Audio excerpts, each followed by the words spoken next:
So generally before 2017, apprentices were mainly young persons right at the beginning of their journey into the workplace, and it was very much focused on that younger generation. Around 2017, the government did a reform and it gave us the opportunity to rethink apprenticeships. So the apprenticeship standard for our industry was developed, and that gave us an opportunity to build the professional operator development programme to be specific to that apprenticeship standard in our industry, and it opened it up to all persons of all ages. So it's a bespoke training programme that was developed for Tarmac.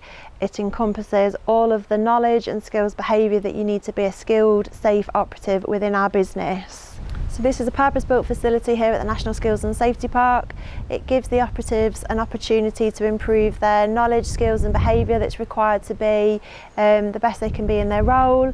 We look at some of the technical and practical aspects of what they do, so it's a very hands-on approach as well as blended with the classroom-based learning, and they take some of that classroom-based learning back out to their own sites to apply it practically and provide us with feedback on how they're doing through their coursework. So the great thing about this programme is it is geared up around the health and safety elements of an operative within our business. So it's been designed by industry people to allow them to focus on improving their knowledge around health and safety, how that is practically on the site, but not just telling them and showing them how to do something, getting them to think about why they do it. So once somebody's got that understanding of why they do things the way that they do it, if things change, it allows them that opportunity to reassess, recheck where they're at and make better decisions going forward to keep them safe.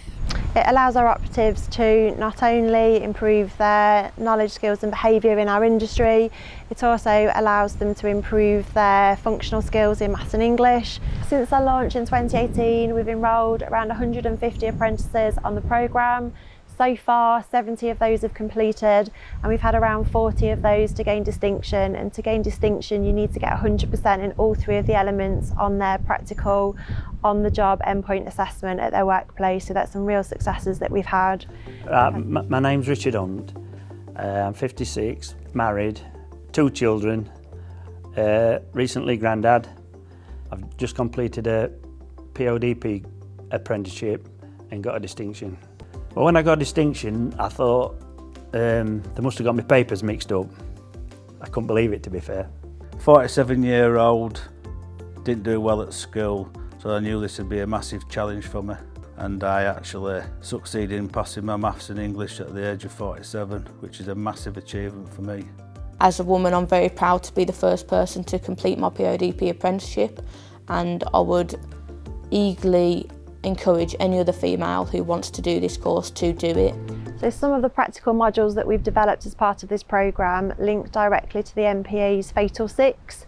So we have a module that's specifically dedicated to isolation, where the learners get out and they get to see an isolation board, they get to simulate isolation so they can be as safe as possible when they're out on our sites. We've also got an occupational health module which links to covering silica dust and protecting our learners' lungs and making sure that they're safe.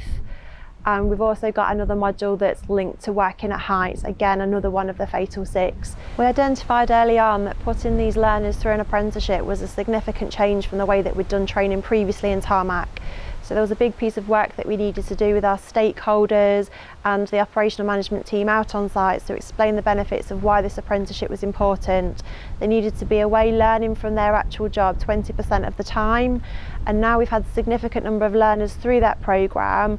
Line managers and senior managers are seeing those benefits and they're seeing those improvements from the learners that have been through it, and they're seeing that they've got a safer, more knowledgeable workforce. So they actually now come to us and say, I've got somebody ready for the programme, rather than us having to go and find out who would be suitable for the programme. I think the thing with apprenticeships is our industry didn't engage with them previously, so the frameworks weren't designed for the level of role that they're being used for now. We've always had craft apprenticeships, but not apprenticeships for mobile plant operators. So having the opportunity to undertake an apprenticeship in that very structured way is something that's quite unique. It's relatively new to our sector. Tarmac have engaged really well with that. They've proved that it can work, You know, not only are they getting good quality, well-trained operators, there are lots of other benefits to putting people through the process. They've proved in itself that the programme will work.